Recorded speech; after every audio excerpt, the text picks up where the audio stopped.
AI is a powerful tool.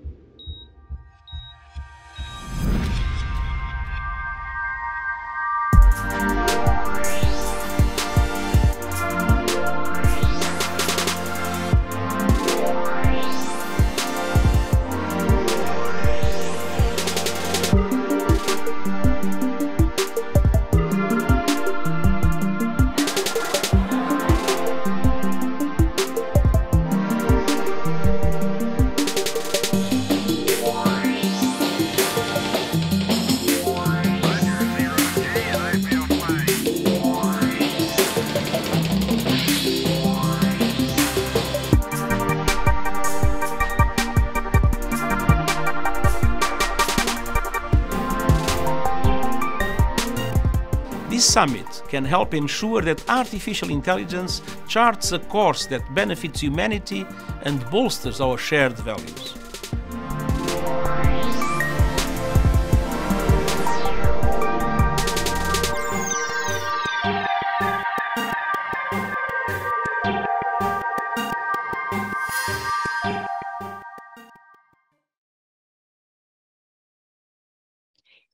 AI for Good 행사에 와주셔서 감사드립니다.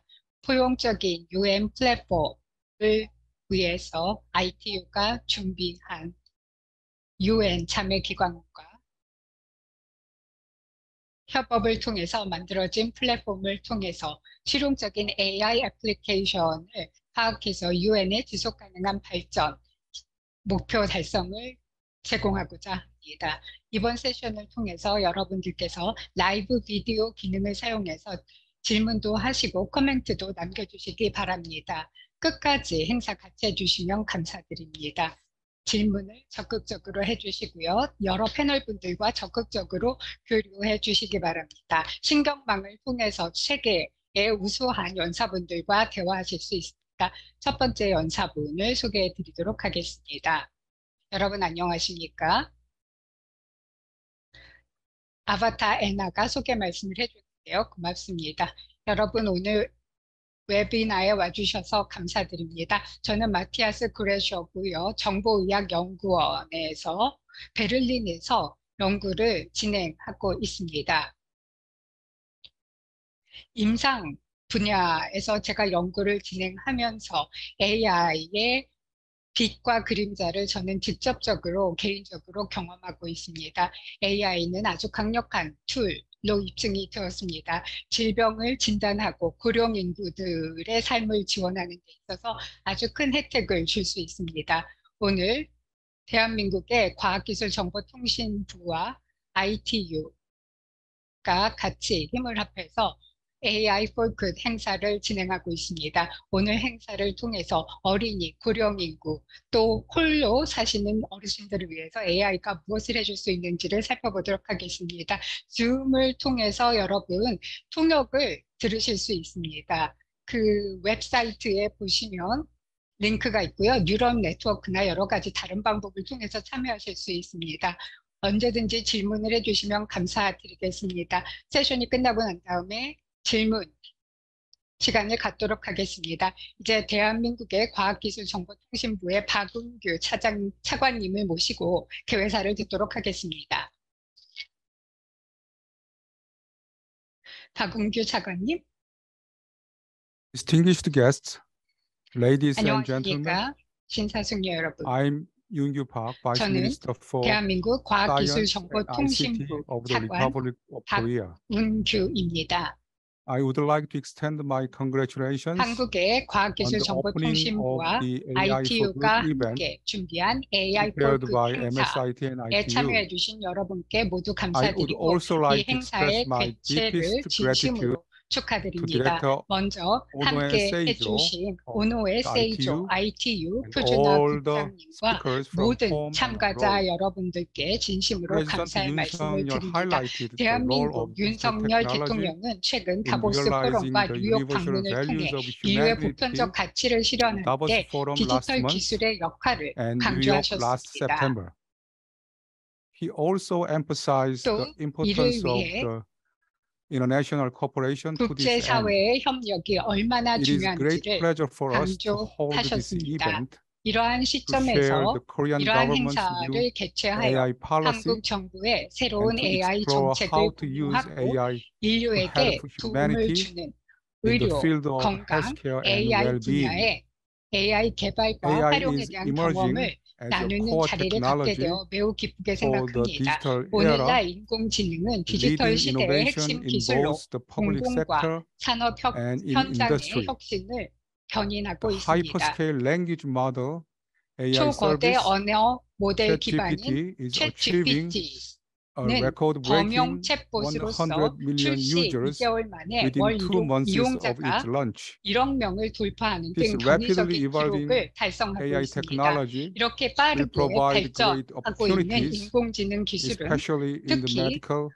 의료, health 건강 sectors. 분야에 있어서는 큰 기회가 될 MSIT 것입니다. has been fostering 한국의 the growth 과기정통부는 of digital healthcare 2017년부터 sector 정밀 의료 by 프로젝트를 supporting 시작으로 development of medical 다양한 AI, 의료 such as 소프트웨어 the 개발과 Precision 활용을 Medicine 지원하는 등 Project 또 and the Dr. Answer series 닥터 started in 앤서 시리즈 개발을 2017. 지원하며 다양한 As 디지털 you will see 헬스케어 from today's 분야를 육성하고 presentations 있습니다. on Dr. 오늘 Answer 소개될 닥터 앤서 Pediatrics, the 소아과와 hyperscale AI 초거대 elderly AI call 기반의 service, 노인 돌봄 and the 서비스, AI-driven sign AI language 수어 translation 번역 service. 서비스는 AI is expected to 인공지능이 contribute to 질병 improving 분석과 예방, quality of life 치료는 물론 by caring 사회적 for 약자를 보살펴 marginalized people 인간의 삶의 and precisely 질을 preventing, 높이는 데 기여할 수 있다는 analyzing, and 희망을 treating disease. 보여주게 될 것입니다.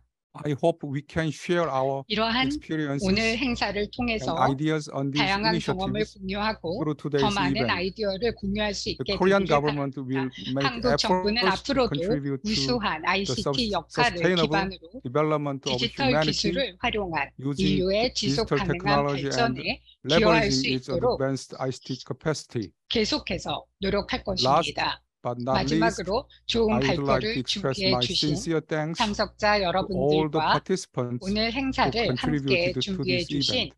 I ITU wish you 관계자 all good 여러분들께 health 진심으로 and 감사드립니다. 참석하신 Thank you. 모든 분들의 건강과 행복을 기원합니다. 감사합니다.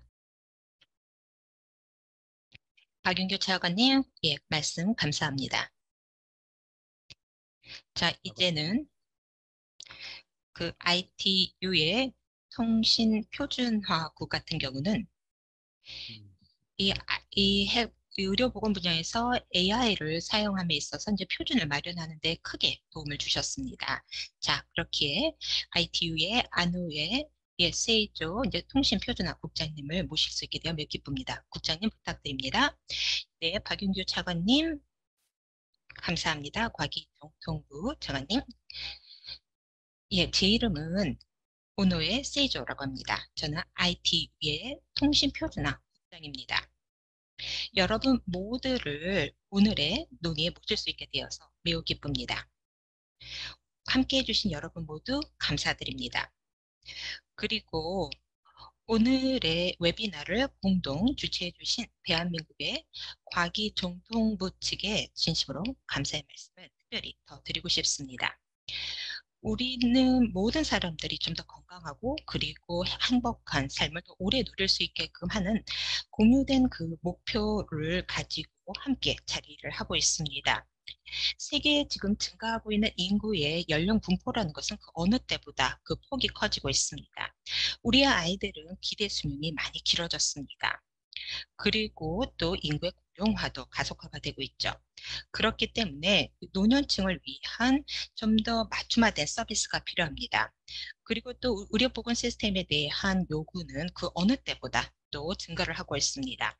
이러한 요구를 이제 충족시키기 위해서는 야심찬 혁신이 필요합니다. 그리고 가장 중요한 것은요, 이러한 혁신은 전 세계 모든 지역에 도움이 될 수 있는 그런 혁신이어야 된다는 겁니다. 오늘 우리가 어떻게 함께 노력을 해서 이 목표를 달성할 것인가에 대해서 논의를 하게 될 텐데요.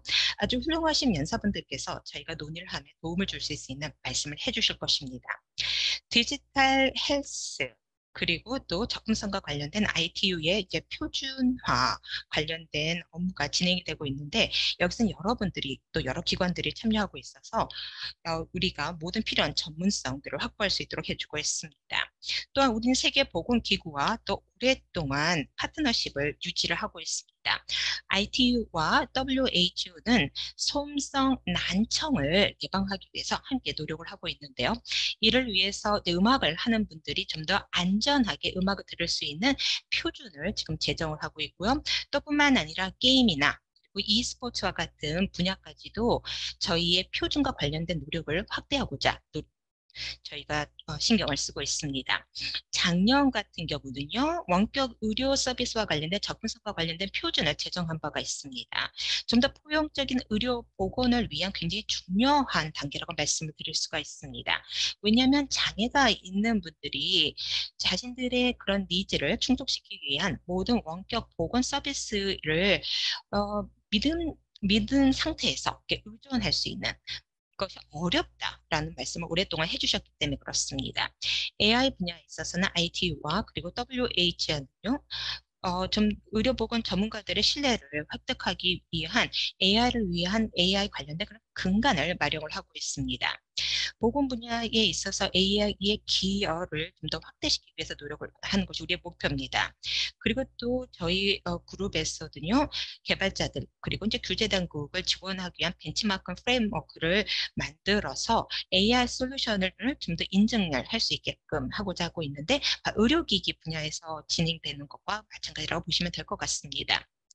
이런 새로운 이제 파트너십은 건강 증진을 달성하는 우리의 노력에 있어서 이제 기초가 된다고 말씀드릴 수가 있습니다. 우리의 전문성을 함께 우리가 진행을 시킨다면은 우리는 이제 진보를 위한 기술적인 기초를 마련을 할 수가 있고요.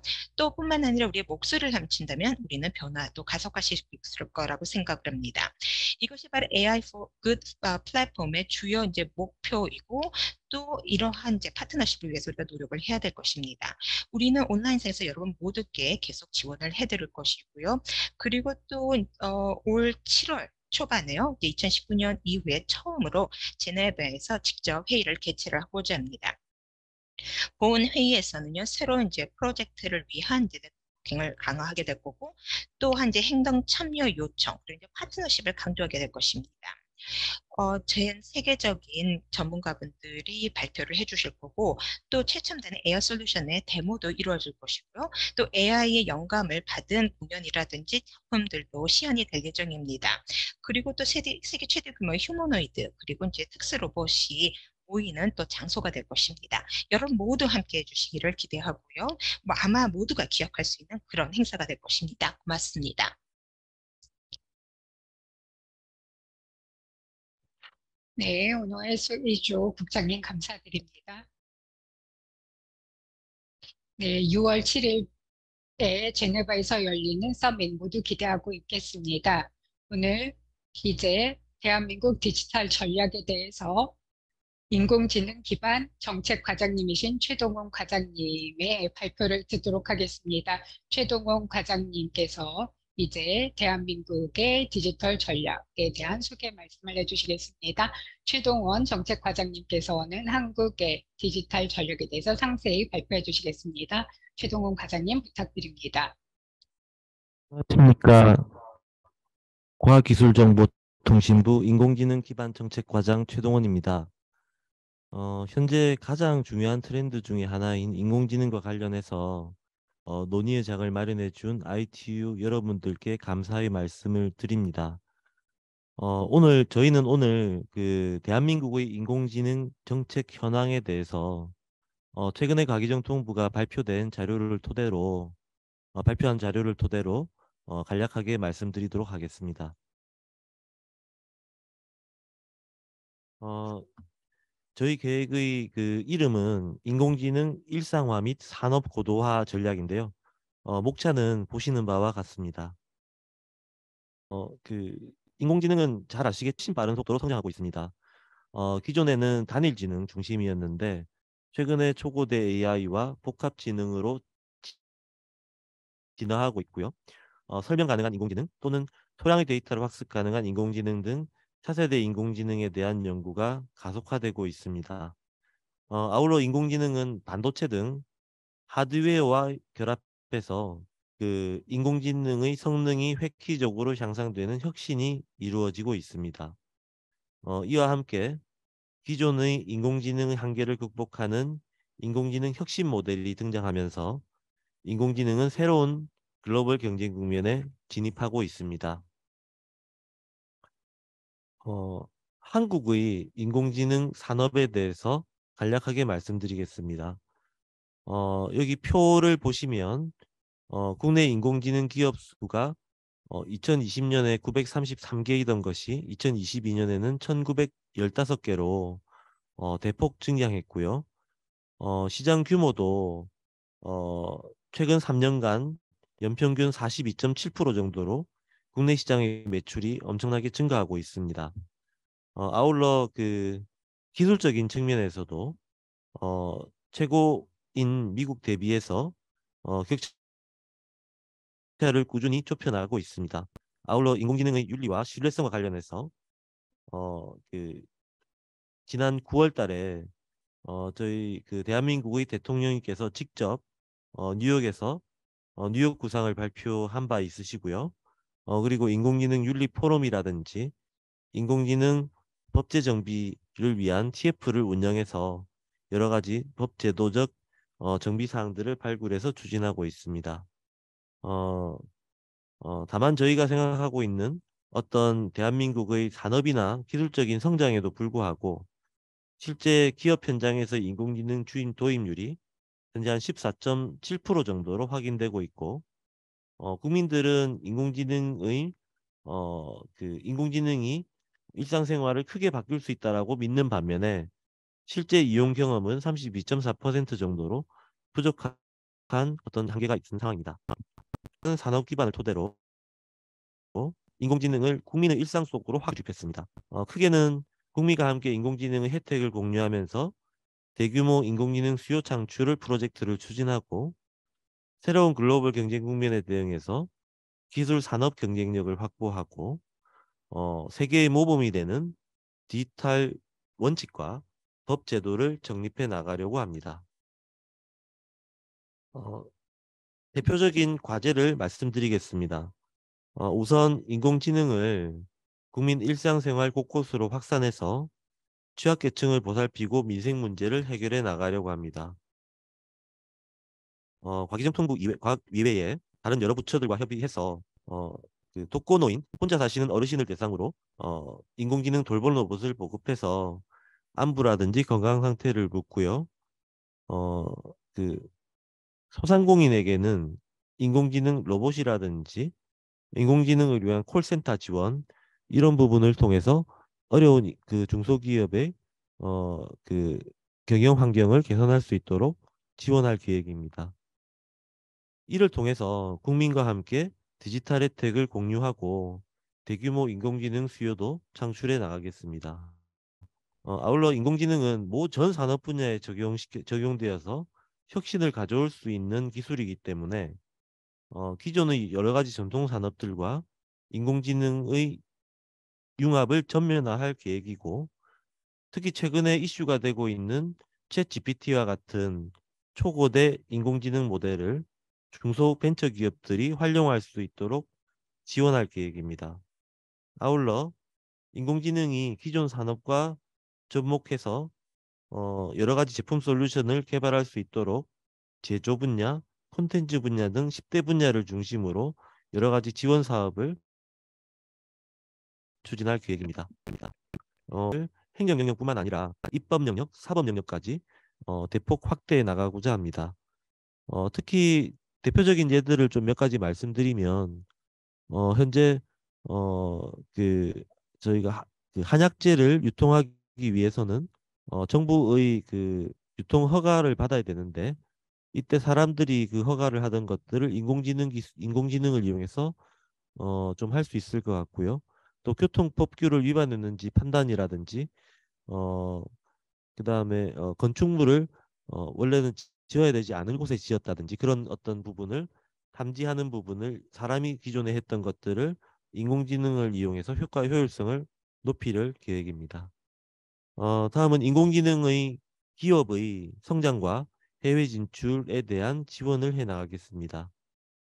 인공지능 서비스를 개발하기 위해서 필요한 데이터라든지 컴퓨팅 자원과 같은 핵심 인프라를 제공하고 또 상용화 단계의 인공지능 제품 개발을 정부와 민간이 협업해서 개발하고 우수 AI 인공지능 제품 서비스의 해외 진출을 위한 여러 가지 국제 협력도 계속해 나갈 계획입니다.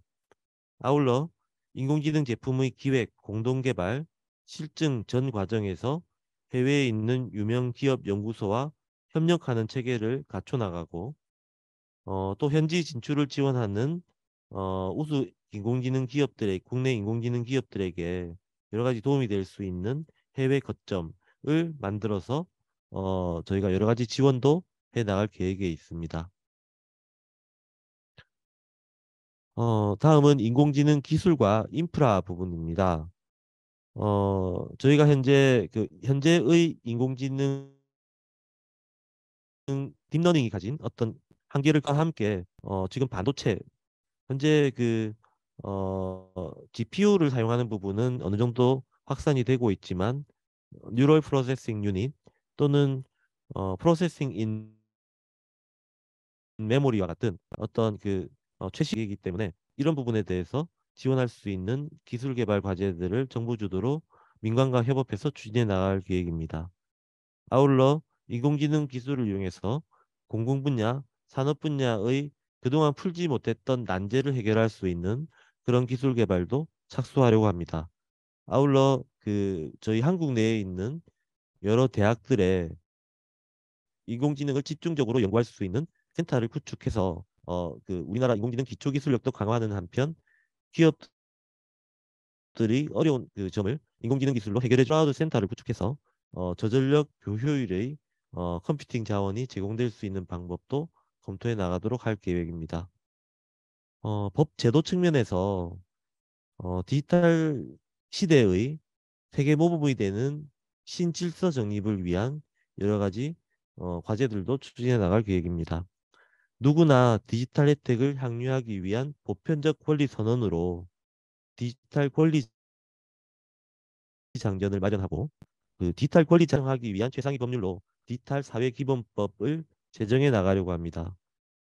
그리고 인공지능 도입 활용이 활성화될 수 있도록 하기 위해서는 기존 여러 가지 법 제도의 틀을 개선해야 될 것들이 있는데요. 그런 것들을 발굴해서 저희가 개선해 나가는 것들을 추진해 나가겠습니다.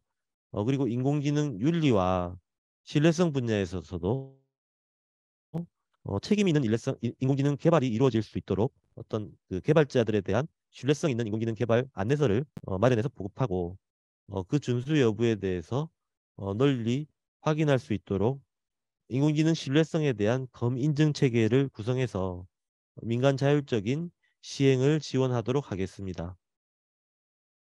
이상으로 제가 준비된 자료는 다 말씀을 드렸고요. 대한민국의 과기정통부는 인공지능의 기술력 확보, 그리고 더 나아가 인공지능을 국민의 일상생활로 널리 보급될 수 있도록 해서 한국이 글로벌 인공지능 시장에서 글로벌 인공지능으로 발표를 마치도록 하겠습니다. 감사합니다. 네, 고맙습니다. 아주 훌륭하신 발표였습니다. 예, 질문을 드려도 될까요? 한국 정부가 AI를 널리 보급하고 산업과 또 중소 기업을 위해서 보급하는 계획과 관련해서 이것이 유엔의 지속 가능 개발 목표와 어떤 관련이 있을까요? 코로나 팬데믹을 겪으면서 글로벌 경제 사회 전반에서 지금 디지털 전환이 계속 가속화되고 있고요. 인공지능은 어떻게 보면 그 디지털 전환의 핵심적인 기술로 자리 잡고 있습니다. 저희가 이번 전략을 수립하면서 인공지능 기술들을 어떤 특정 계층이나 특정 산업이 아니라 국민들의 일상생활 전반에서 그 인공지능 기술들을 잘 활용할 수 있는 기술, 특히 취약계층을 포함해서 저희 국민들이 어려운 점을 해결하기 위해서 지금 의료 인공지능 소프트웨어들을 포함해서 인공지능을 국민생활 곳곳으로 확산해 나가려고 합니다. 이런 정책의 장점으로는 인공지능을 국민들과 함께 공유하는 부분, 또 국민들이 어려운 점을 해결할 수 있는 부분이 있고요. 두 번째로는 인공지능의 수요를 창출함으로써 인공지능 산업 발전에도 기여하게 될 것이라고 생각합니다. 그래서 이러한 저희의 정책들은 유엔의 지속 가능한 개발 유엔의 지속 가능한 개발 목표와도 맞닿아 있는 정책이라고 생각이 됩니다. 아울러 인공지능 기술은 현재 우리가 직면하고 있는 기후 위기라든지 환경 오염, 그리고 에너지 문제와 같은 여러 가지 그 지구의 어떤 글로벌적인 그 문제를 해소하는데 또 많은 주범이 될 것이라고 생각이 되고요. 이러한 문제들의 해결은 유엔이 생각하고 있는 핵심 목표 중에 하나라고 알고 있고, 그리고 나아가 글로벌 전반에 어떤 인공지능을 통한 여러 가지 발전을 기여할 수 있도록 최선의 노력을 다할 계획입니다. 예, 고맙습니다. 예, 훌륭하신 답변 감사드립니다. 예, 모든 발표 끝나고 또 토론할 수 있는 시간을 많이 기대를 해보겠습니다. 예, 다음 연사분을 소개해 드리도록 하겠습니다. 예, 함께 해주신 못해서 이제 동역상을 보내주신 분이신데요. 바로 WHO에서 예, 사무차장을 맡고 계신 안슈 바너지님이시고요. 모성미 그리고 아동과 관련된 업무를 총괄하고 계십니다. 부탁드리도록 하겠습니다. 예, 안녕하십니까? 예, 여러분 어디에 계시든지 다들 잘 계시나 인사드립니다. 예,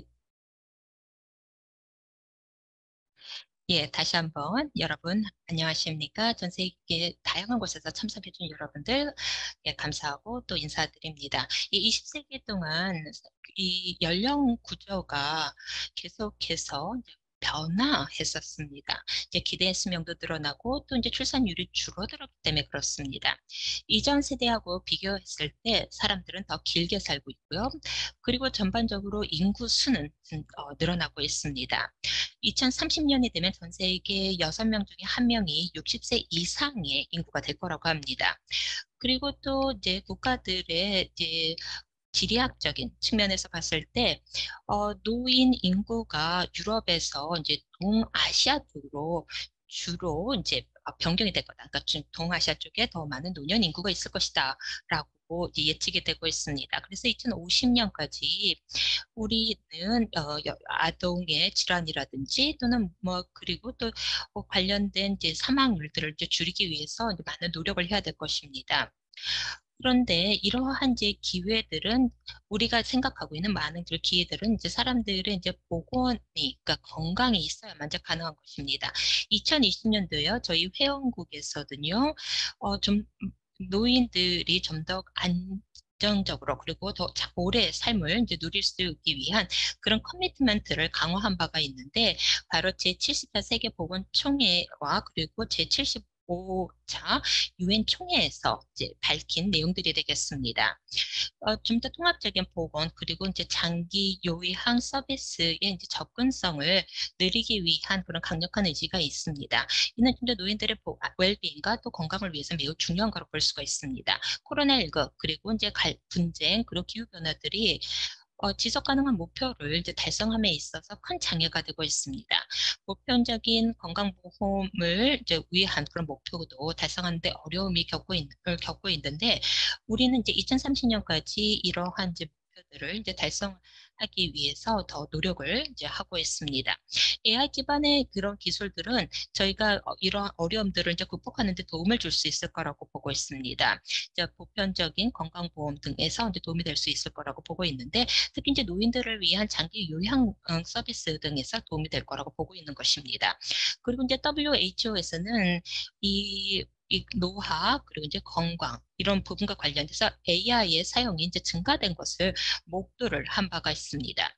이런 혁신들의 내용들을 보면은 우선 AI 알고리즘을 통해서 이 노화라든지 이제 질병의 진행과 관련된 이제 기전을 이해하는데 도움을 받고 있고요. 또 가상 또 증강 현실 등을 통해서 노인분들이 가족과 그리고 친구들과 더 많은 이제 시간을 보낼 수 있도록 이제 도움을 주는 부분도 있고요.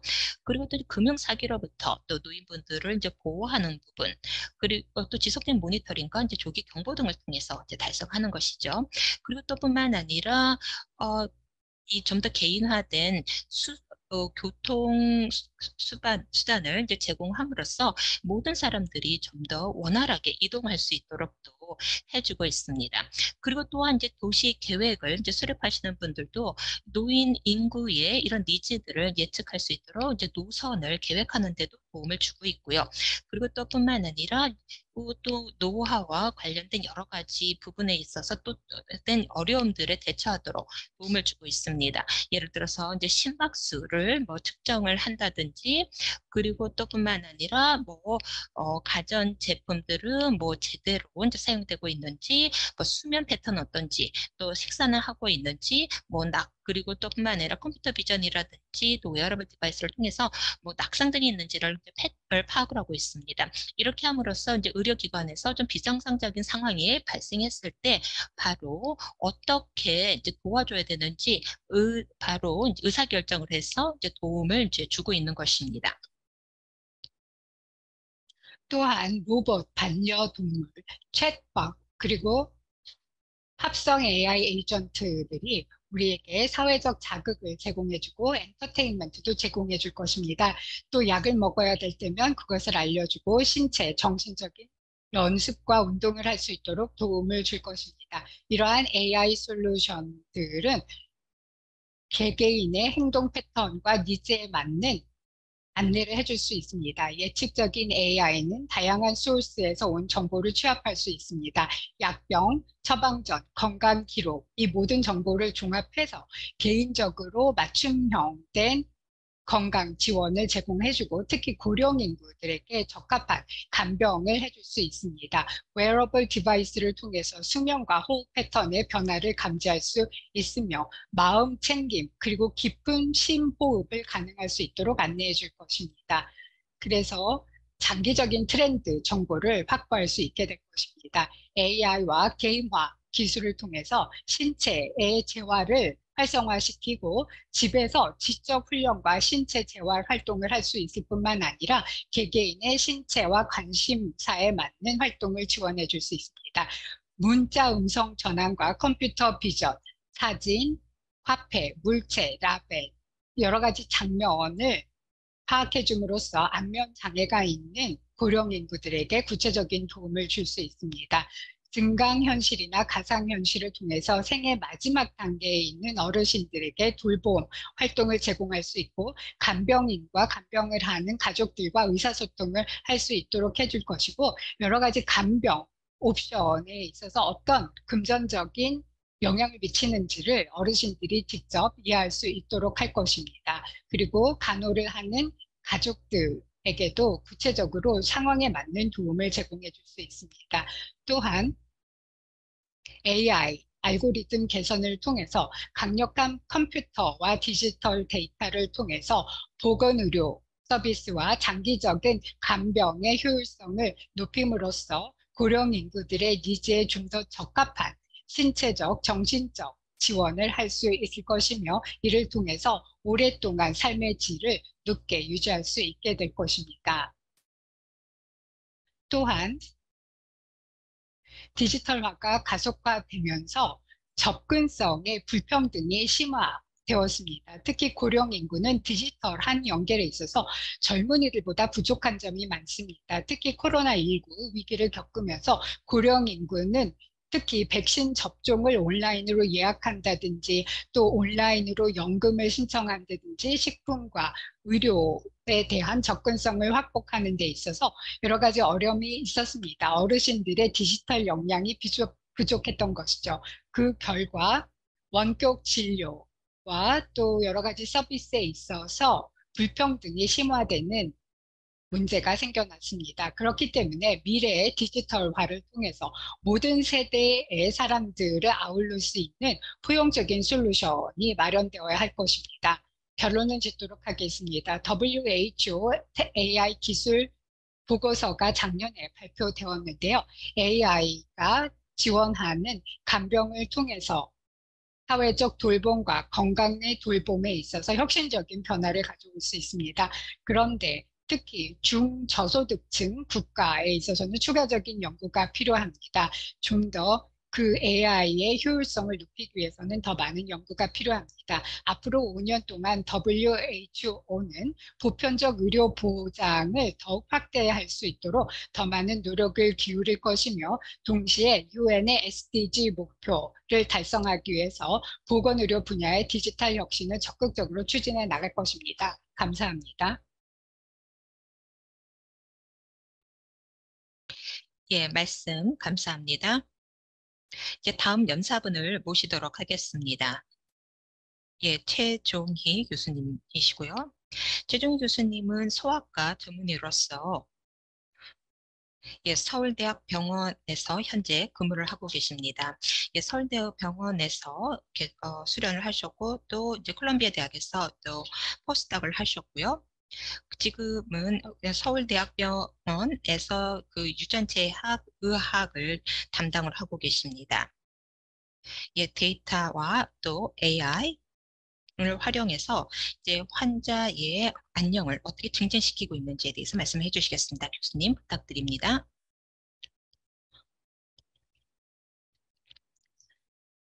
예, 예, 소개 고맙습니다. 여러분 안녕하십니까? 제 이름은 최종희라고 합니다. 예, 저는 소아과 의사이고요. 현재는 예, 저희 서울대학병원에서 이제 희귀질환 센터를 좀 맡아서 운영을 하고 있습니다. 제 슬라이드 공유하도록 하겠습니다.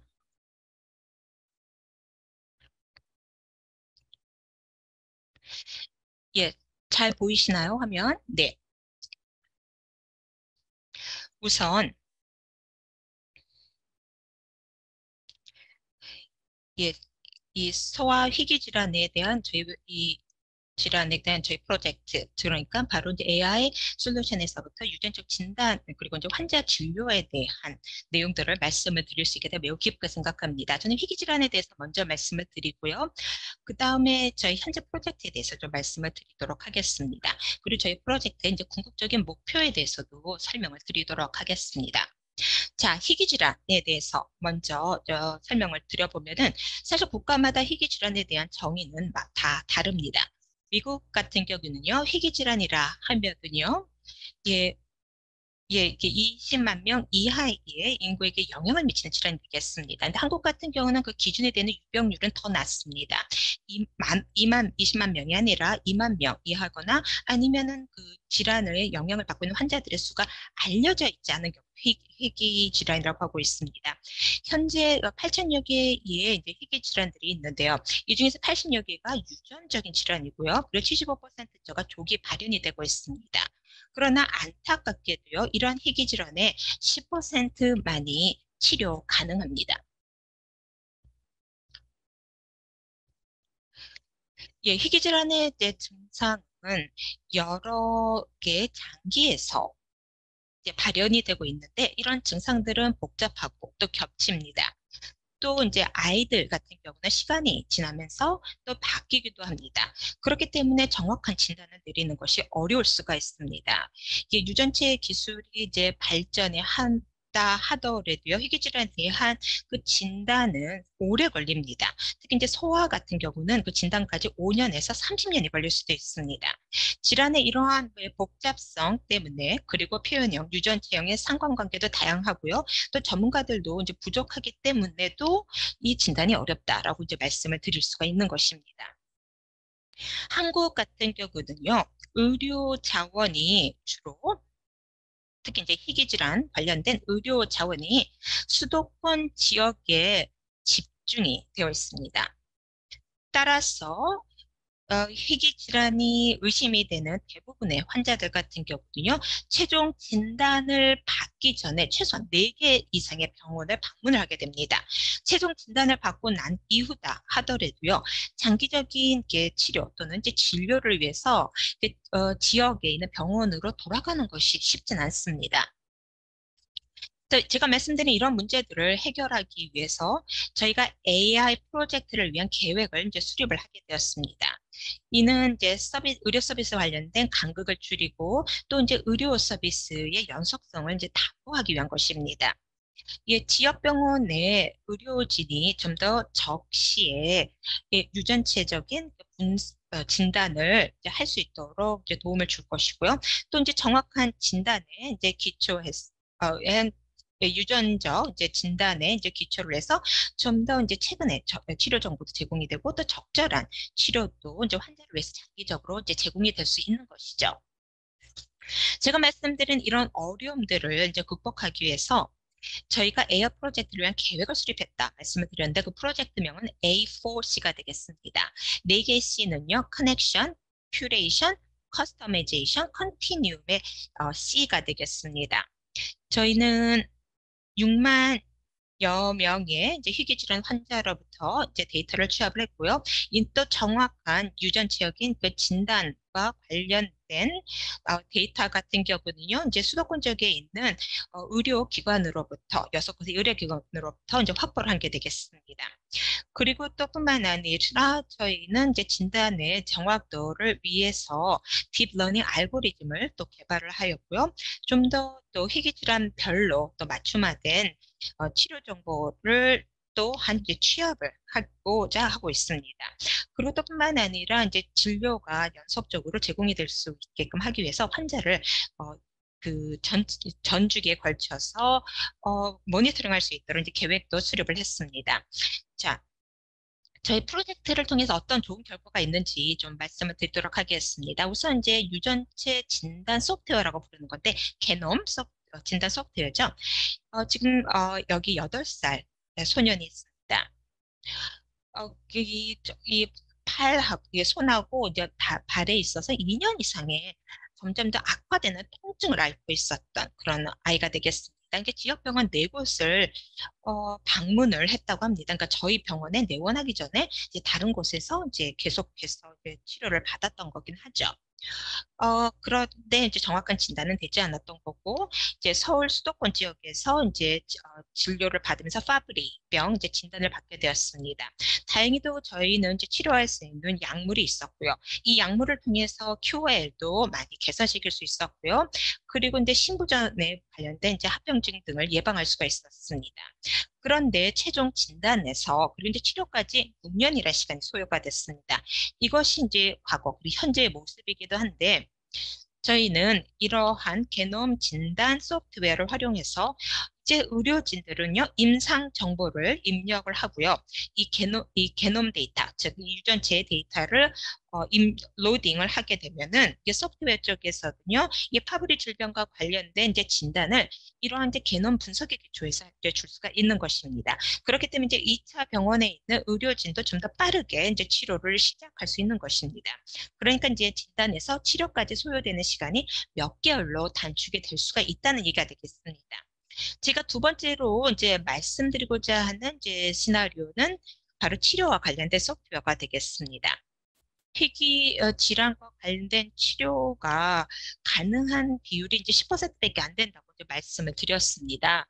그렇기 때문에 그 치료할 수 있는 그 기회를 놓쳐서는 안 됩니다. 그리고 또 가장 최근에 그 임상시험에 대한 그리고 또 연구에 대한 그 접근 또는 정보를 주는 것도 굉장히 중요합니다. 희귀질환 환자들, 소아 환자들의 보호자들 같은 경우는 신약 개발에 대해서 알고자 하시고요. 그리고 또 연구 단계에 대해서도 많이 알고자 합니다. 이 소프트웨어를 통해서 저희는 이 보호자분들에게 또 의료진들에게 이제 실시간으로 이제 정보를 제공해 드릴 수 있을 겁니다.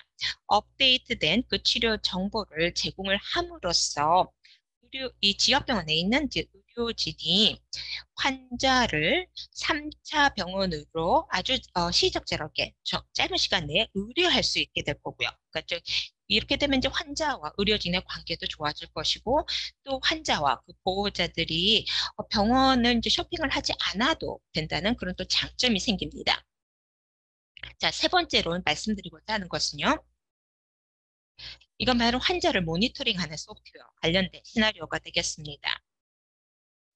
어떤 그 대사질환이 있는 환자가 있다 하면은 그다음 이제 식이요법이 이제 필요한 경우다 하면은 그 환자 같은 경우는 2개월에서 3개월마다 내원을 해서 뭐 검사도 받아야 되고 또 뭐 치료 이 관련된 그 이후 이제 처방을 받아야 되는데 이 소프트웨어를 사용을 하게 된다면 그러니까 모니터링 소프트웨어죠. 그러면은 환자들과 그 보호자들에게 이제 식이요법과 관련된 또는 식이요법 변화와 관련돼서 도움을 줄 수가 있고요. 또 데이터는 모바일 기기에다가 입력을 해가지고 피드백도 받을 수가 있습니다. 어떤 긴급한 상황이 발생한다든지 아니면 또 적절치부터 상황이 발생하면은 의료진은 그런 알람을 발견을 해서 피드백을 줄 수가 있습니다. 그렇게 되면은 정기적으로 병원을 내원할 필요가 없습니다. 그리고 또 응급 상황은 또 예방이 또 될 수가 있는 게 되겠습니다. 지금 보고 계신 것은 이제 개념 지도죠. 컨셉 맵입니다. 제가 말씀드렸던 소프트웨어의 맵인데요. 저희가 빅데이터를 취합을 합니다.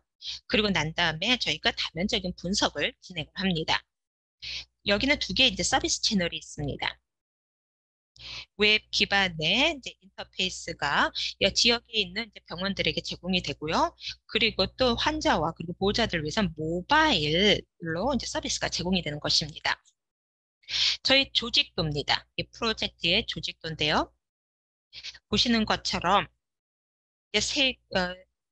수도권 지역의 6곳의 3차 의료기관이 참여를 하고 있습니다. 저희 서울대병원도 참여를 하고 있죠. 이곳에서는 많은 다양한 분야의 전문가들이 참여를 해주고 계십니다. 그리고 개념과 그리고 이제 표현형과 관련된 빅데이터를 또 제공을 할 수가 있습니다. 또 8곳의 지역병원도 네트워크에 참여를 해서 이 지역 그 병원 네트워크에 있는 의료진은 우리의 소프트웨어를 또 활용을 하고 또한 실시간으로 최적화할 수 있도록 저에게 피드백을 주십니다. 또 4곳의 기업이 이 소프트웨어 개발에 함께 해주고 계십니다. 기술 또 서비스와 관련된 자문을 해주시는 분들도 계십니다.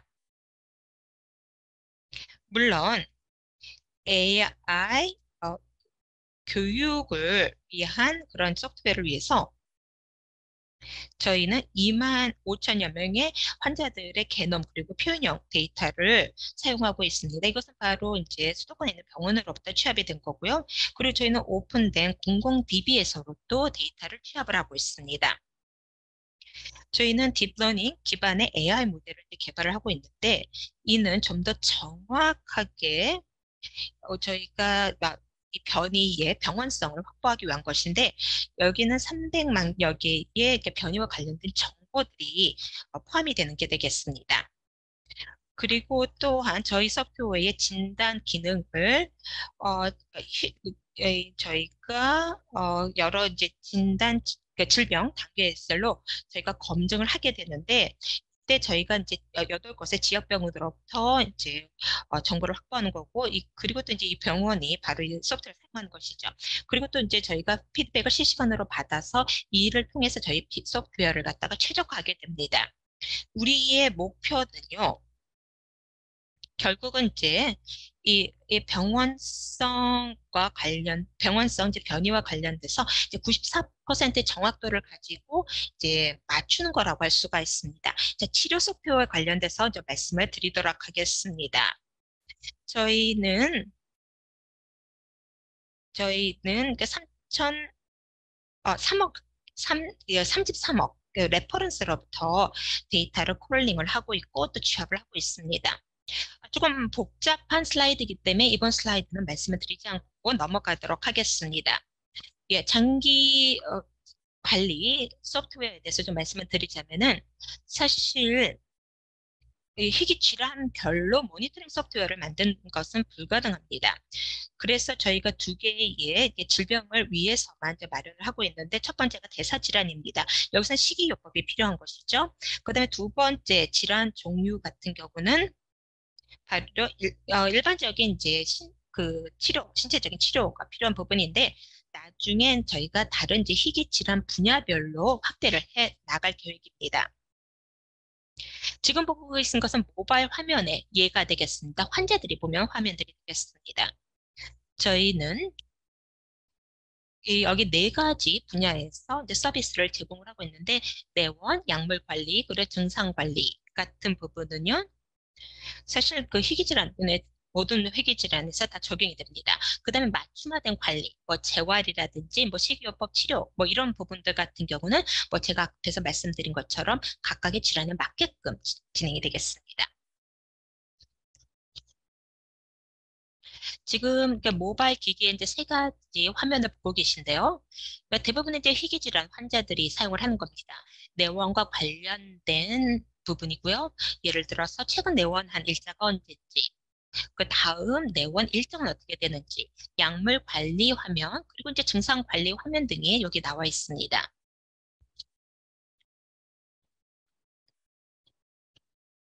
네, 보고 계시는 것은 맞춤화 관리를 위한 화면이 되겠습니다. 환자께서 예를 들어서 물리치료는 어떻게 해야 되는지, 그리고 물리치료와 관련된 그 뭐 다이어리, 그러니까 일기 같은 거를 작성을 할 수가 있도록 되어 있는 화면이고요. 그 다음에 식이요법과 관련된 그 소프트웨어 화면을 좀 보고 계십니다.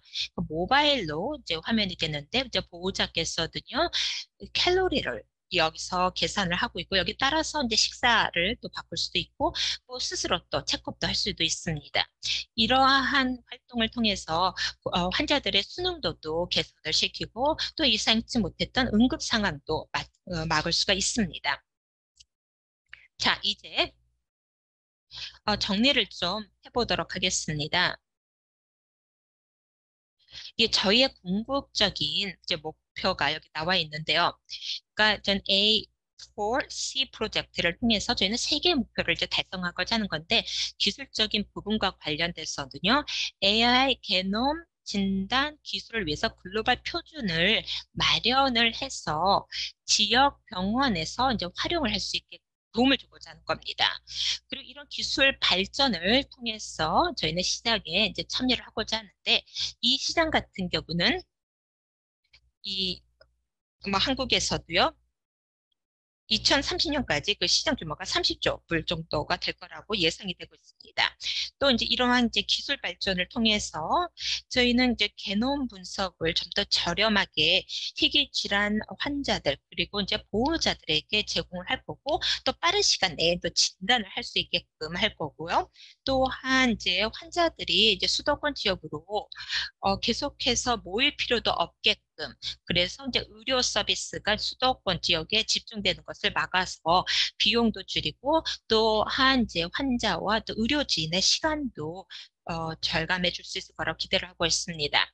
저희는 회귀 질환 환자를 진단하고 치료를 하고 그리고 전 세계적으로 또 희귀 질환의 환자들을 최대한 많이 또 치료하는 것이 저희 목표입니다. 예, 고맙습니다. 예, 고맙습니다. 교수님 아주 훌륭한 발표였습니다. 이제 궁금한 것은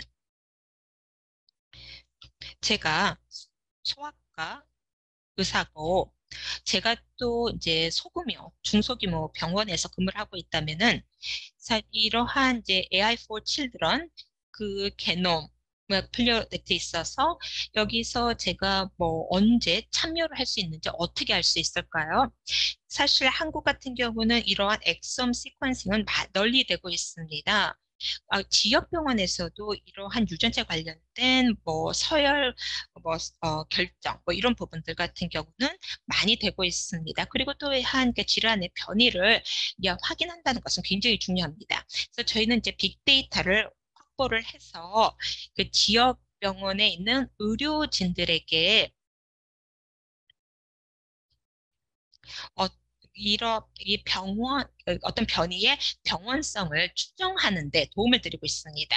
그래서 이 소프트웨어를 저희가 지역 병원에 있는 의료진들, 특히 이제 이러한 그 랩 쪽에 그러니까 이제 이러한 검사 관련된 업무를 하는 그 의료진들에게 이제 제공을 해서 병원성과 관련된 판단을 할 수 있도록 하고 있습니다. 그렇게 함으로써 이제 진단을 좀 더 원활하게 하고자 하는 것이죠. 그러니까 표현형은 또 다른 얘기입니다. 그러니까 표현형을 알아야지만 이제 병원성을 이제 더 잘 알 수가 있는 것이죠. 그래서 저희는 소프트웨어를 지역병원에 공급을 해드리고 있다라고 이제 답을 드릴 수 있을 것 같습니다. 왜냐하면 지역병원 같은 경우는 특히 이제 이러한 랩 쪽에서 이제 자원이 부족한데 도움을 드리고 있습니다. 그러니까 데이터 인프라를 잘 활용을 하고 그래서 좀 더 한 단계 더 나아가서 좀 더 적절한 치료와 진료가 환자들에게 제공이 될 수 있게끔 하고 있다는 점이 매우 놀랍습니다. 이러한 경험을 또 프로젝트와 관련된 내용을 말씀해 주셔서 감사합니다. 네, 이제 다음 연사분을 모시도록 하겠습니다. 록사나 위트머 일리스큐 님이시고요. ITU의 수석 책임님으로 자리해 주셨습니다. 특히 모든 연령대의 사용자들을 포용하는 IT 진화의 전문가십니다. 네, 감사합니다. 마티아스 박사님, 여러분 안녕하십니까? 오늘 여러분들과 같이 자리할 수 있게 되어 매우 기쁘고요. 또 이번 기회를 통해서 저희 ITU가 어떻게 총체적인 관점에서 디지털 포용을 달성하고자 하는지 말씀을 드리겠습니다. 제 동료분께 부탁해서 동영상을 틀도록 하겠습니다. ICT 디지털 접근성. 디지털적으로 포용적인 세상을 만들기 위한 열쇠입니다. 우리는 서로 밀접하게 연결된 세계에서 살고 있습니다. 정보통신 기술은 이제 우리의 일상생활에 있어서 빼놓을 수 없는 부분이 되었습니다. 수백만 명의 사람들이 업무, 교육, 그리고 핵심적인 서비스와 사회활동을 위해서 ICT 기술을 활용하고 있습니다. 그렇지만 소외되는 사람들이 불가피하게 발생하고 있습니다. 이러한 측면에서 디지털 갭을 극복하기 위한 디지털의 포용성이 반드시 달성이 되어야 할 것입니다. 모든 사람들이 물리적 환경에서 ICT에 접근할 수 있도록 ICT 접근성은 모든 사람들을 위한 디지털 포용성을 달성할 수 있어야 될 것입니다. 디지털 포용성은 연령, 성, 능력의 여부, 위치의 여부와는 상관없이 모든 사람들이 공평하고 형평성 있게 ICT 기술을 사용할 수 있도록 하는 것입니다. 접근 가능한 ICT와 또 디자인 단계에서부터 접근성 문제를 해결하기 위한 설계가 필요합니다. 접근성 있는 디바이스도 필요할 것이고 모든 사람들이 이 디바이스와 기술을 잘 활용할 수 있도록 포용할 수 있어야 될 것입니다. ICT 기술을 많은 사람들이 사용할 수 있도록 그리고 구체적인 역량과 니즈를 감안한 디지털 콘텐츠가 제공이 되어야 할 것입니다. 디지털 플랫폼을 통해서 접근성 을 위한 가이드라인을 널리 보급할 수 있어야 할 것입니다. 예를 들면 소음이 높은 환경에 있어서 채팅 기능을 청각 장애가 있는 분들에게 제공할 수 있어야 될 것이고 시각 장애가 있으신 분들은 음성 메시지를 자유롭게 보낼 수 있어야 할 것입니다. 그리고 손을 사용할 수 없는 사람들은 로봇을 사용해서 작동을 할 수 있어야 될 것이고 이주 노동자들도 도로의 표지판을 잘 읽을 수 있어야 할 것입니다. 이를 통해서 인지 장애가 있는 사람들도 도움을 받을 수 있어야 될 것입니다. 디지털 포용을 달성하기 위한 3가지 빌딩 블럭이 필요합니다. 지속적인 인터넷 연결이 제공되어야 할 것입니다. 또 저렴한 비용으로 누구나 인터넷에 접근할 수 있어야 될 것이고 인터넷 접근에 필요한 디바이스를 구입할 수 있어야 될 것입니다. ICT 접근성은 디지털 포용성을 달성하는 데 핵심입니다. 그리고 ICT의 접근성과 실행성을 포용할 것이고 이를 위한 정책 규제, 표준이 필요할 것입니다. 접근 가능한 ICT 개발을 위해서 디바이스, 상품, 서비스 개발이 필요하며 디지털 지식 스킬을 모든 최종 사용자들에게 보급할 수 있어야 될 것입니다. 포용성이 있는 디지털 지역사회를 구축하는 것은 모든 사람들의 책임입니다. 우리 모두의 협업적인 노력을 통해서야만 디지털적으로 포용적인 세계를 만들어 나갈 수 있습니다. ICT 디지털 액세서빌리티 활동을 위해서 ITU 웹사이트를 방문해 주시기 바랍니다. www.itu.int입니다.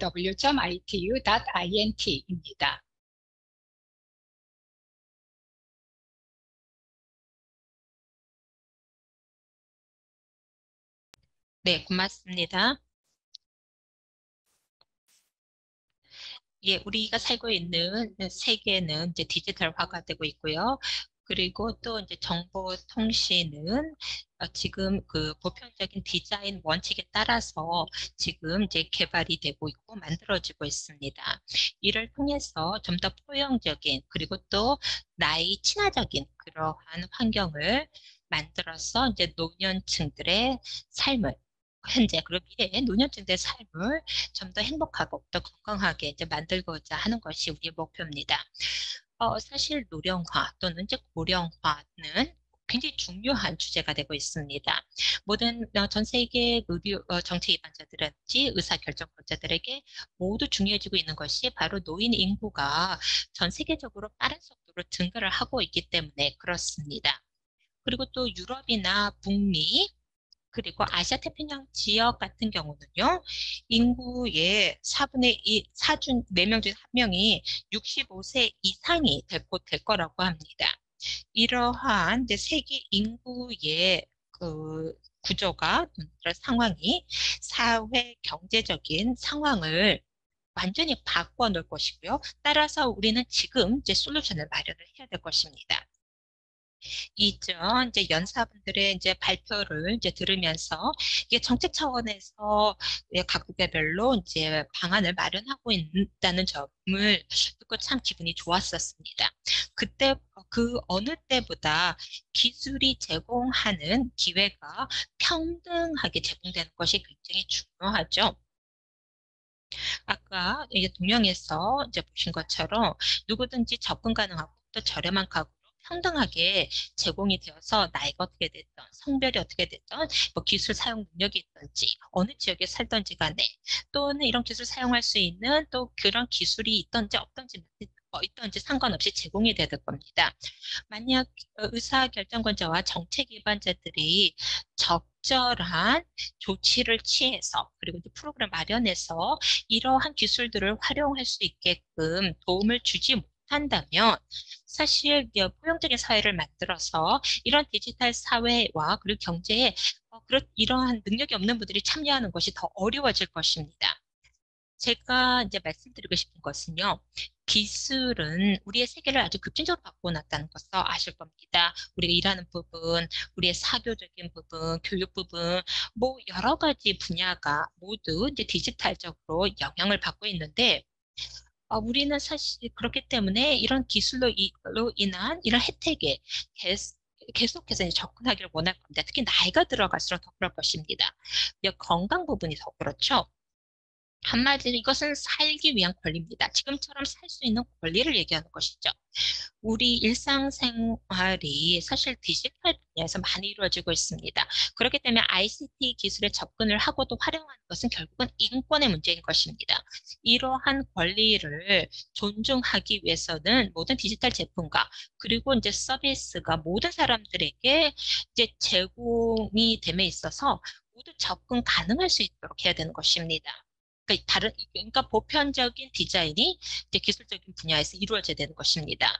사실 이제 기술은 최대한 많은 사람들이 사용할 수 있도록 만들어져야 되겠죠. 그렇게 함으로써 이 ICT와 관련돼서 디지털 표준이 그러한 그 기술의 개발 초반부터 이제 존중해야 된다는 것입니다. 그러니까 어떤 디지털 제품이나 서비스를 개발함에 있어서 이러한 그 보편성과 관련된 표준이 존중이 되어야 된다는 것이죠. 그리고 또 뿐만 아니라 모든 사람들, 그리고 노인들도 사용할 수 있는 이제 기술들이 이제 마련이 될 거고, 또 디지털 기술과 그리고 또한 그 그리고 지식들이 뭐 현지의 습관이라든지 관심이라든지 언어라든지 문화 등을 감안해서 제공을 해서 좀 더 건강하게 나이를 먹을 수 있게끔, 그러니까 디지털 환경에서 건강하게 나이를 먹을 수 있게끔 하는데 기여를 해야 될 것입니다.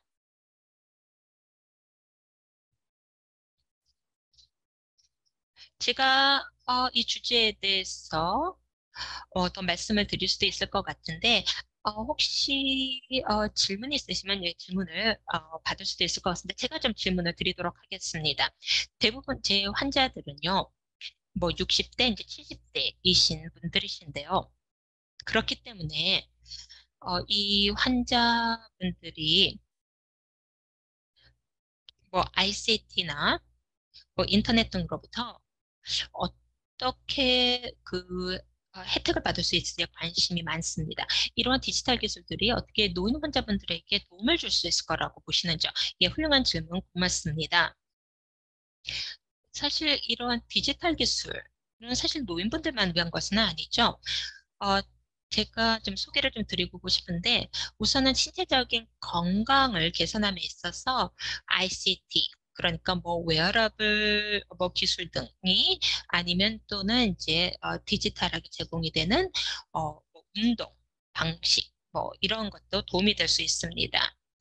만성 질환 개선시킬 수 있습니다. 그래서 심질환이라든지 뭐 이런 부분들에 도움을 줄 수가 있습니다. 이런 웨어러블 기술을 통해서 이제 신체 활동을 늘려서 뭐 예를 들어서 27%까지 이제 개선이 되는 걸로 이제 늘어나는 걸로 나타나고 있는데 이제 이렇게 함으로써 이제 분명히 도움이 될 수가 있는 것이고요. 그리고 또한 이 점진적인 그 건강 개선 그리고 또한 정서적인 지원도 가능합니다. 이제 디지털 기술을 통해서 어떻게 말씀을 드려야 될지 뭔데 SNS라든지 화상 회의 등을 통해서 노인분들의 정신 건강을 개선시키는 데 도움을 드릴 수가 있습니다. 왜냐하면 이런 방식을 통해서 가족들 그리고 친구들하고 연결될 수 있는 방법이 있기 때문에 그렇습니다. 그리고 또 현재 상담 서비스를 제공을 함으로써 이러한 정신 건강과 관련된 내용들도 이제 토론을 해볼 수도 있고 상담을 해볼 수도 있겠죠. 또 뿐만 아니라 뭐 원격 치료라든지 또는 원격 모니터링을 통해서 이를 통해서 이제 노인분들이 또는 이제 어르신들이 집에서 이제 모니터링을 받고 또 도움을 받을 수 있을 겁니다. 특히나 움직임이 어려우신 분들에게 크게 도움이 될 거고요. 특히나 뭐 농촌이나 뭐 이런 곳에 사시는 분들에게 이제 도움이 될 겁니다. 디지털 헬스 같은 경우는 만성 질환을 관리를 함에 있어서 뭐 심질환이라든지 당뇨 관리 등등에서 이제 도움을 줄 수가 있는 것이죠. 저희 ITU에서는 이런 여러분들께 이제 요청을 이제 드리고 싶은 것이 뭐 정치 입안자들뿐만 아니라 모든 사람들에게 말씀을 드리는 건데 저희가 가지고 있는 모든 자료들은 다 무료로 제공이 됩니다. 뭐 예를 들어서 원격 치료가 어떻게 이제 도움이 되는지 그리고 좀 더 이제 활기찬 뭐 나이 먹기 등에 어떻게 도움을 줄 수 있는지 뭐 이러한 관련된 자료도 있습니다. 또 디지털 기술과 관련된 능력을 이제 확보하는 거, 뭐 평생 학습과 뭐 관련된 부분, 뭐 이런 사실 뭐 이렇게 뭐 평생 교육을 받으면은 인지적인 능력이 개선이 되죠. 뭐 온라인 게임을 한다는 것도 인지 기능을 개선시키는 걸로 나타나고 있는데, 그래서 이런 다양한 자료들을 저희가 제공을 해드릴 수가 있습니다.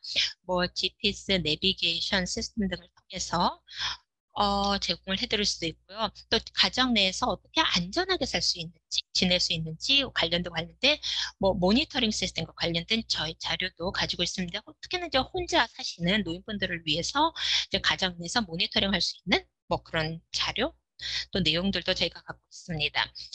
그래서 저희는 이 기술이, 디지털 기술이 다양한 분야에서 이제 노인분들께 도움을 드릴 수 있다고, 그뿐만 아니라 우리 모두에게도 도움이 될 수 있다고 생각을 합니다. 사실 이제 주제들이 굉장히 잘 연결이 되고 있는 것 같습니다. 이제 이 소아 희귀 질환 환자분들이 어떻게 이런 기술로부터 도움을 받을 수 있는지에 대해 발표 들었고, 이 노인분들께서도 어떻게 도움을 받을 수 있는지에 대해서도 지금 쭉 우리가 얘기가 이어지고 있는데, 이제는 좀 더 이제 포용적으로 가야 될 때가 아닐까 생각을 합니다. 이런 디지털이 모든 연령대들에게 전체적으로 이제 도움이 될 수 있다는 것을 알 수가 있습니다. 지금의 아이들이 이제 미래의 노인들이죠. 그래서 우리는 또 누구든지 또 장애를 언제든지 얻을 수가 있습니다. 그렇기에 우리는 이제 사실 항상 우리의 뭐 사랑하는 사람들과 뭐 연락을 하면서 살고 싶고 또 사회와 연결돼서 살고 싶어 하기 때문에 사람들을 그러니까 전체적인 측면에서 시각에서 봐야 될 거라고 생각합니다. 어느 사람 그룹을 위해서 한 일들이 결국은 다른 사람들을 위해서도 될 겁니다. 예, 결론 고맙습니다. 네, 감사합니다. 이제 다음 연사분을 소개해 드리겠습니다. 하정우 소장님이시고요. 컴퓨터 사이언스를 전공하셨고요. 서울대학교에서 박사학위를 받으셨고요. 지금 네이버 클라우드 AI 과학자로 일하고 계시고요. 이제 하정우 소장님께서 네이버의 AI 기술에 대해서 설명해 주시겠습니다. 네, 감사드립니다. 제 스크린을 공유하도록 하겠습니다. 네, 잘 보이네요. 네, 시작하도록 하겠습니다. 여러분, 안녕하십니까? 저는 네이버의 하정우 소장입니다. 네이버 클라우드의 활동에 대해서 말씀을 드리고요. 저희의 초거대 AI 기술을 활용한 소외 계층 돌봄 서비스에 대해서 말씀드리겠습니다. 특히 대규모 랭귀지 모델을 사용해서 한국의 고령 인구들을 어떻게 지원하고 있는지에 대해서 구체적으로 말씀드리겠습니다. 주요 내용으로 넘어가기 전에 간략하게 네이버 클라우드를 소개해 드리겠습니다. 네이버 클라우드는 네이버의 자회사입니다. 네이버는 한국 제1위의 인터넷 플랫폼 기업인데요. 네이버 클라우드는 AI를 전문으로 하는 기업으로서 AI 기술, 장기적인 연구를 진행하고 있고요. 클라우드 기반의 솔루션과 소프트웨어, 서비스 개발을 담당하고 있습니다. 특히 AI 테크 팀, 클로버 클라우드 팀이라고 하는데요. 저희는 모든 AI 메인스트림 엔진을 지원하고 있습니다. 그리고 여러 가지 인증과 엔진과 관련된 업무를 진행하고 있습니다. AI 테크 팀은 인간의 생산성을 높이는 아주 강력한 툴을 제공해 드리고 있습니다.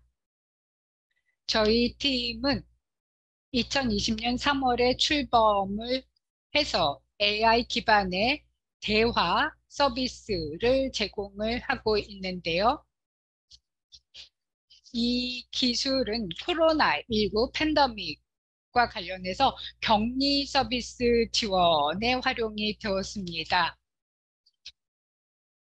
저희는 한국에서 100만 명 이상의 사람에게 130만 명에게 전화 응대 서비스를 제공했고요. 저희는 한국과 일본의 공무원을 지원해서 격리되는 환자들을 지원하는 업무를 진행한 바 있습니다.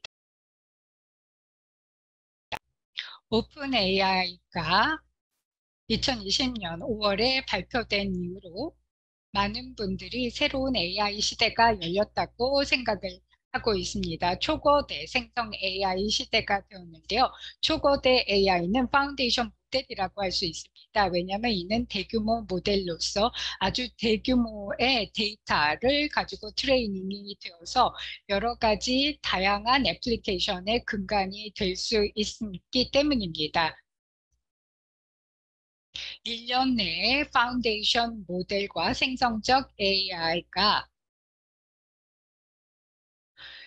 아주 큰 관심을 받는 유행어가 되었습니다. 대부분의 기업과 엔지니어, 연구자들이 가트너의 하이퍼사이클을 봤을 때 이 용어에 주목한 것을 알 수 있습니다. 전 세계적으로 여러분들도 아시겠지만 상당수의 사람들이 챗 GPT를 이미 사용한 경험이 있습니다. 초거대 AI를 구현하기 위해서는 세 가지 요소가 필요합니다. 먼저 인프라가 필요하고 대규모 트레이닝 데이터가 필요하고 AI 전문 인력이 필요합니다. 저희의 초거대 AI를 확보하기 위해서 저희는 자체적으로 인프라를 구축했습니다. 2020년에 자체적인 AI 인프라를 구축했고요. 대규모 양질의 데이터를 확보하는 것이 또 초거대 언어 모델을 트레이닝하는 데 핵심이라고 할 수 있습니다. 그래서 저희는 한국 언어로 된 상당히 많은 토큰을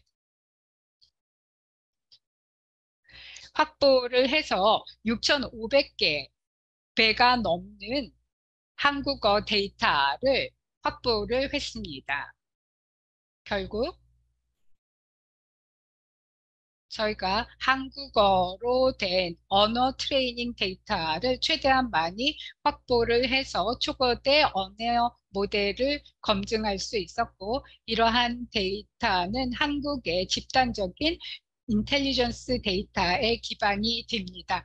네이버는 글로벌한 자체적인 AI 연구 역량을 가지고 있고요. 현재 100개가 넘는 트랙 페이퍼를 세계 최고 연구 발표회에서 작년 한 해 동안 발표를 했습니다. 저희는 그 외에도 연구를 위한 파트너십을 계속해서 체결하고 확대하고 공동 연구 기반을 확충하고 있습니다. 그리고 아시아 지역, 북미 지역, 유럽의 국가들과 파트너십을 확대하고 있고요. 또 저희는 카이스트와 공동연구센터를 설립을 했고 서울대학교와도 공동연구센터를 설립한 바 있습니다. 이 각각의 R&D 센터는 각각 다른 차세대 AI 연구 과제에 집중하고 있습니다. 이러한 핵심적인 경쟁력을 기반으로 해서 세계에서 세 번째로 2021년 5월에 네이버는 성공적으로 한국 최초의 대규모 언어 모델을 구축할 수 있었습니다. 하이퍼클로바라고 하는데요. 그 이후에 전 세계의 많은 대기업들이 이러한 랭귀지 모델을 발표했습니다. 여기에서 봤을 때 네이버는 초거대 AI에 있어서 이미 전 세계적으로 앞서가 나가는 기업 중에 하나라고 할 수 있습니다. 네이버는 하이퍼클로버를 자체적인 서비스에 대량 적용하고 있습니다. 자연어로 대화하는 기술이라든지 자유로운 언어 표현에 초거대 AI를 활용하고 있는데요. 그 중에서 고령 인구를 위한 클로버 케어콜이 대표적인 사례라고 할 수 있습니다. 고령 인구를 돌보는 것이 한국에서 중요한 문제가 되어가고 있기 때문에 저희는 고령 인구를 지원하는 데 초점을 맞추기로 했습니다. 고령 인구를 위한 클로버 케어콜은 초거대 AI로 구동되는 대화 서비스로서 고령 인구의 전화를 받아서 홀로 사시는 분들의 간병과 생활 지원을 담당하고 있습니다. 클로버 케어콜은 고령 인구들과 자연스럽게 대화를 함으로써 그분들의 신체 상태라든지 정신 상태를 검증할 수 있습니다. 그리고 여기에서 필요가 있을 경우에는 사용자들이나 담당 공무원들에게 대시보드나 각종 의사소통 방식을 통해서 연락을 취해서 문제가 있다는 것을 알려줄 수 있습니다. 또 간략하게 AI의 클로버 케어콜이 어떻게 작동되는지를 보여드리겠습니다. 영어 자막이 있기 때문에 그 내용을 파악하실 수 있으실 겁니다. 어르신 안녕하세요. 지금 네, 통화해도 안녕하세요. 괜찮으세요? 네, 그동안 별일 없으셨죠? 덕분에요. 그러셨다니 다행이네요. 혹시 불편하신 점은 없으신가요? 코로나 때문에 걱정이 많아요. 맞아요. 코로나가 빨리 종식되어야 할 텐데 걱정이네요. 아유, 맞아요. 혹시 요새 입맛이 없다거나 하시진 않으신가요? 입맛 없지요. 그러시군요. 그러면 다른 음식이라도 좀 드셔보시는 건 어떨까요? 뭐 추천해 줄래요? 저는 고기류보다는 채소류를 드시는 걸 추천드려요. 맞아요, 맞아요. 가벼운 산책이나 체조 같은 유산소 운동을 병행하시면 더 좋을 것 같습니다. 산책을 해야 돼요. 이렇게 말씀드려도 실천하기 쉽지 않으시겠지만 노력해보시는 게 어떨까요? 맞아요. 생각으로는 다 되는데 실천하는 게 쉽지 않아요. 그렇죠. 아무래도 마음만큼 몸이 따라주지 않을 테니까요. 그건 그래요. 지금부터라도 조금씩 실천해보시면 어떨까요? 그렇게 하려고 해요. 오늘 또 이따가 산책 나갈 거예요. 네, 오늘 통화는 여기서 마쳐도 될까요? 먼저 들어가 보겠습니다. 네, 클로버 케어 콜은 저보다 낫습니다. 저도 저희 어머니께 이렇게 다정하게 전화를 직접 하기 힘드니까요. 네, 어쨌든 최근에 저희가 클로버 케어 콜을 업그레이드를 했습니다. 좀 더 자연스러운 대화가 가능할 수 있도록 업그레이드를 했습니다. 이러한 결과는 저희 클로버 케어 콜 서비스에 대한 사용자 연구 자료인데요. 40여 개의 한국의 지자체에서 클로버 케어 콜을 도입했고요. 8,000명 이상의 고령 인구가 저희 서비스를 경험했습니다. 90% 이상의 사용자들이 저희 서비스에 대해서 만족도를 표명을 했고요. 95%의 사용자는 다음번 전화 통화가 기다려진다라고 응답을 해주셨습니다. 저희 클로버 케어 콜을 좀 더 확대해서 연구 개발을 통해서 그 서비스를 좀 더 유용하게 만들 것입니다. 감정적인 지원을 해드리고 채팅을 통해서 고령 인구들의 안전성을 점검하게 될 것이고요. 또 앞으로 그 담당 공무원들의 업무 생산성을 높이는 데도 도움을 줄 수 있을 것입니다. 한국의 여러 가지 연구 개발을 통해서 이 케어콜 서비스가 더 많은 한국인들에게 제공이 될 수 있도록 할 것이고요. 초거대 AI 생태계를 구축함으로써 사회적으로 더 많은 임팩트를 가져오게 될 것입니다. 하이퍼 클로버 서비스를 통해서 다양한 애플리케이션들이 추가로 개발이 될 예정입니다. 네이버 클라우드는 앞으로 글로벌 최고 AI 테크 기업이 될 것이고 성공적으로 AI를 통해서 지속 가능성을 달성하고 더 많은 사람들에게 혜택이 돌아갈 수 있도록 할 것입니다. 경청해 주셔서 감사드리고요. 질문이 있으시면 받도록 하겠습니다. 아주 재미있는 발표 감사드립니다. 하정우 소장님, 아까 그 동영상에서 보여주셨는데요. 그 어르신께 운동 열심히 하라 이렇게 권장하는 것이 아주 재미있었습니다. 간략하게 질문을 해드리니까 간단하게 답변을 해주시기 바랍니다. 네이버의 경쟁적 우위는 뭐라고 보시는지요? 다양한 규모의 많은 기업들이 대규모 언어 모델, 챗 GPT를 도입하고 있는데 네이버만의 경쟁력은 무엇일까요? 저희는 챗 GPT 스타일의 언어 모델을 좀 더 다양한 비즈니스 서비스에 접목하고자 합니다.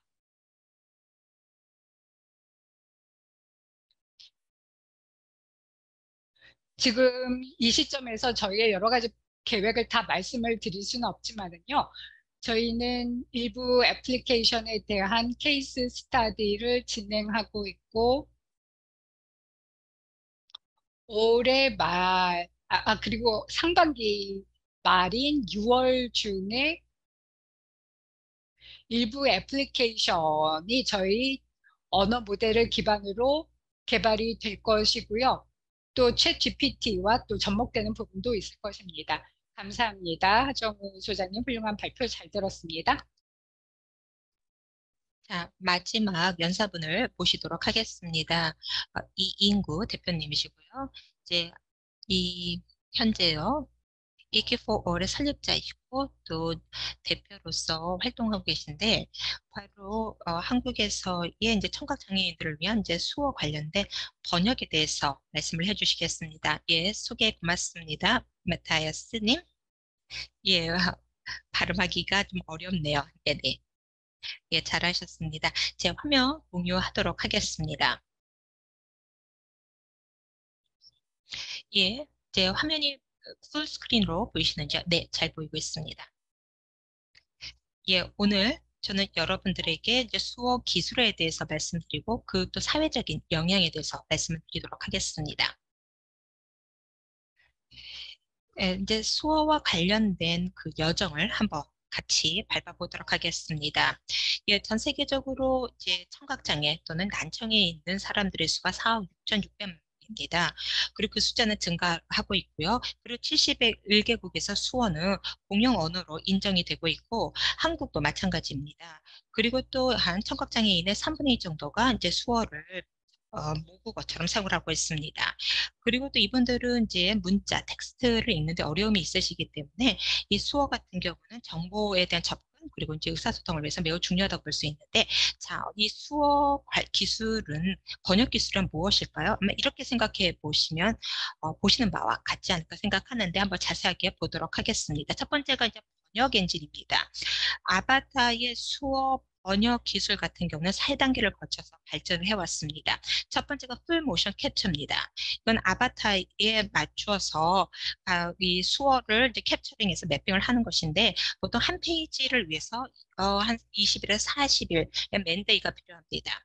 그리고 또 이제 수어 애니메이션 이제 딕셔너리가 있으면은 이런 음성 언어와 그리고 이제 데이터 간의 매핑 그리고 이제 수어 간의 그런 매핑이 하기 위해서 이제 규칙 기반의 기계 번역을 사용할 수가 있습니다.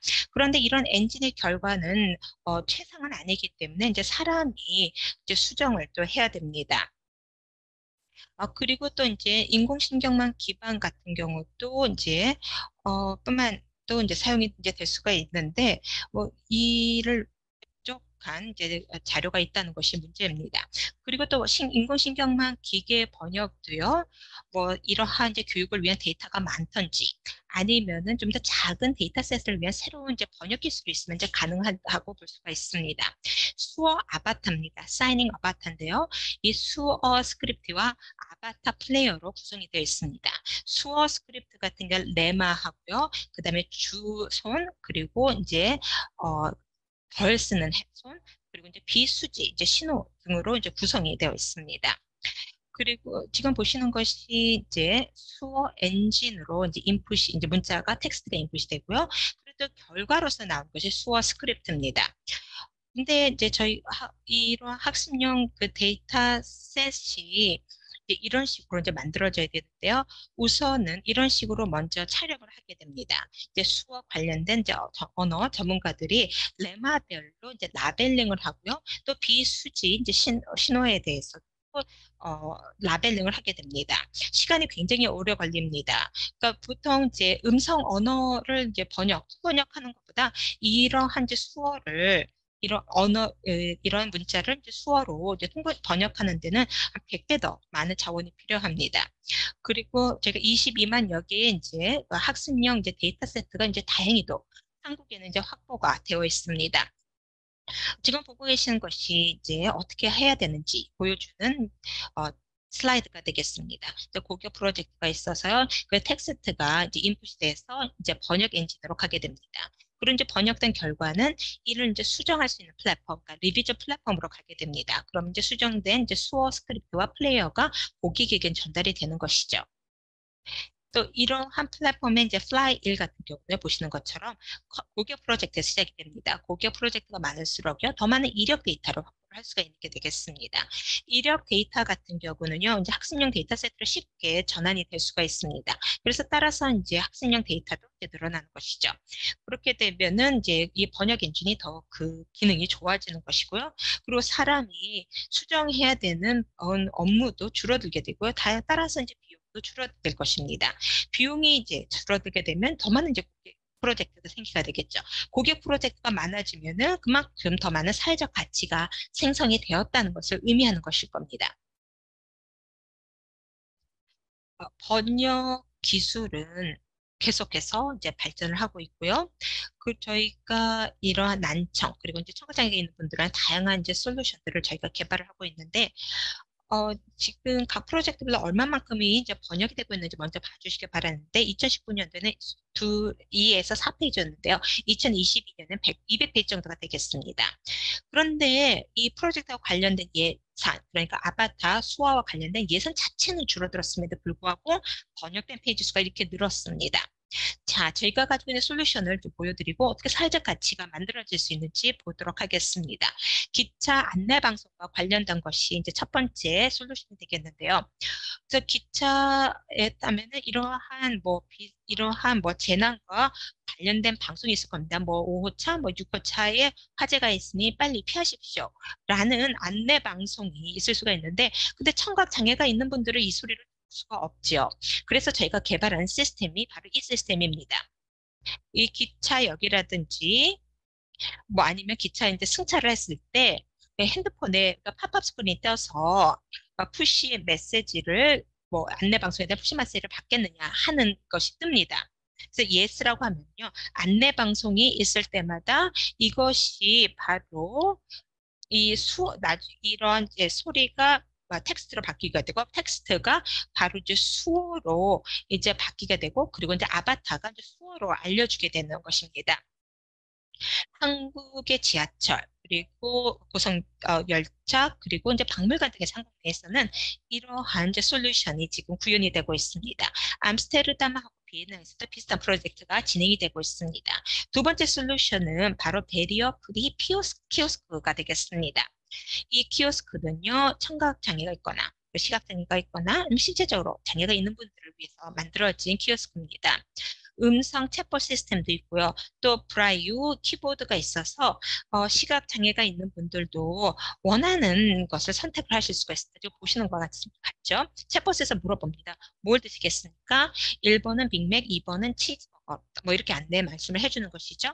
그러면 시각장애가 있는 분들이 키패드에서 아주 쉽게 이제 선택을 하실 수가 있습니다. 그리고 또 기계 비전이 가능한 카메라가요. 휠체어를 보고서는 따라서 이제 화면에 스크린의 높이를 조정을 해주는데 이러한 종류의 키오스크가 한국에서 다양하게 지금 설치가 되고 있습니다. 다음은 이제 박물관에 사용할 수 있는 XR 도슨트입니다. 사실 수어 통역사를 고용하는 것이 굉장히 좀 비용이 좀 들기 때문에 저희가 이 XR 글라스를 활용한 3D 수어 아바타 도슨 프로그램을 한국에서 지금 저희가 구현을 하고 있습니다. 다음에 말씀드리는 솔루션 또는 프로젝트는 제가 가장 좋아하는 건데 동영상을 먼저 보도록 하겠습니다. 수업 시간에 친구와 방귀를 꼈는데 소리가 너무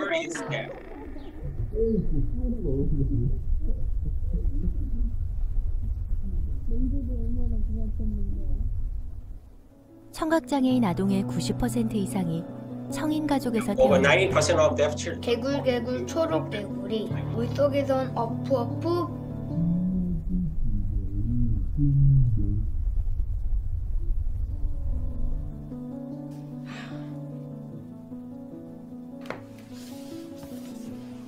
가족이 수어를 함께 배우지 않으면 청각장애인 아동은 고립될 수밖에 없습니다. So we developed the set-top box obliquely for their learning.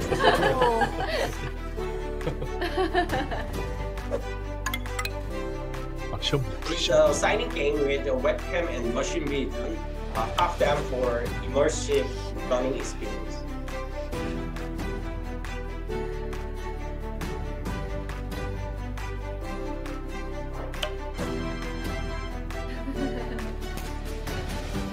아유 잘했네. So her birthday, one day before.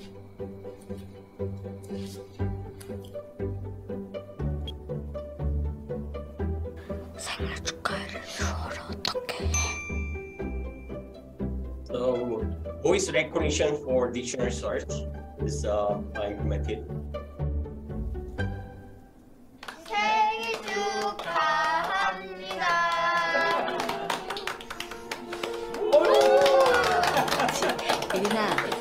생일 축하해. 자, 선물.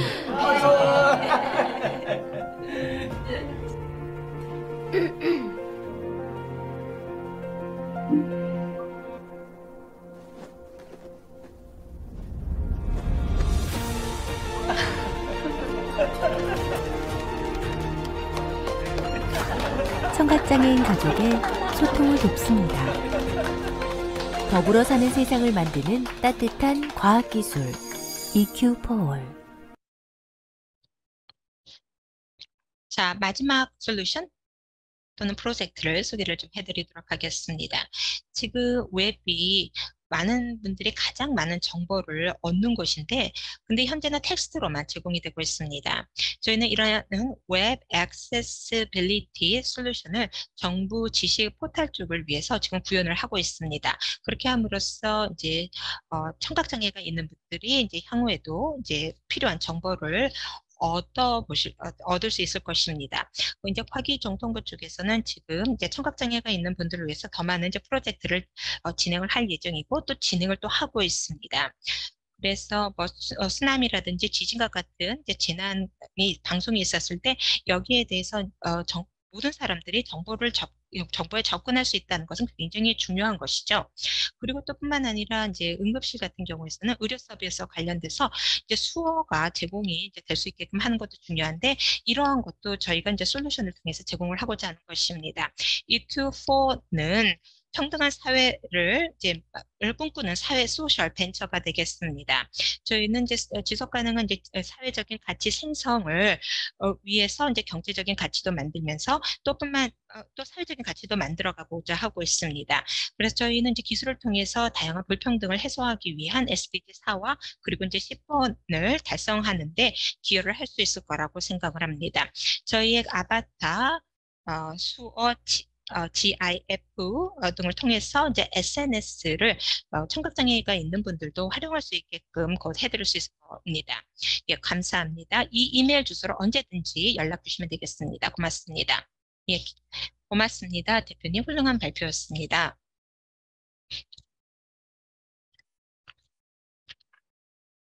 예, 한국어로만 된 것 같은데, 이게 다른 언어를 수어로 번역하는 거 작업도 하고 계신데, 또 비슷한 그 프로젝트를 하고 있는 기업들이 있는죠.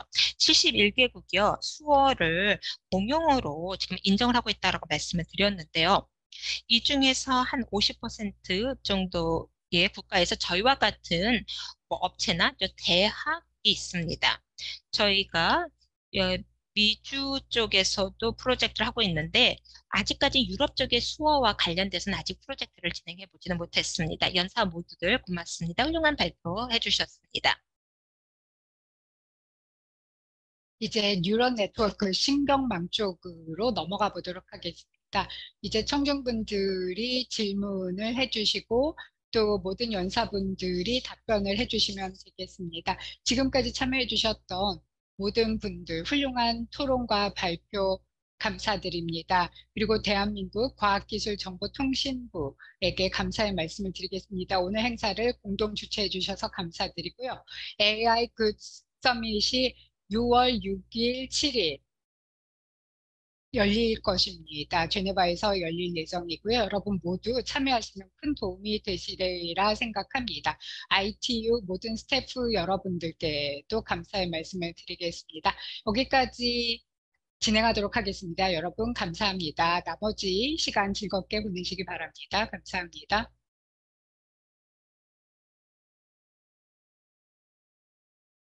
오늘 AI for Good 세션에 와주셔서 감사드립니다.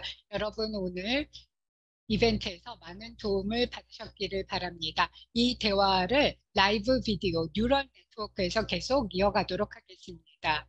여러분들께서도 댓글을 남겨주시면 되고요. 또 여러 가지 링크나 프로파일을 저희에게 남겨주시면 좋을 것 같습니다. 여러분 스마트 매칭 퀴즈에도 참여를 해주시고요. 가상의 전시회에도 참가를 해주시기 바랍니다. 여러분만의 개인화된 AI for Good 프로그램을 만들어 보시기 바랍니다. 감사합니다. AI is a powerful tool.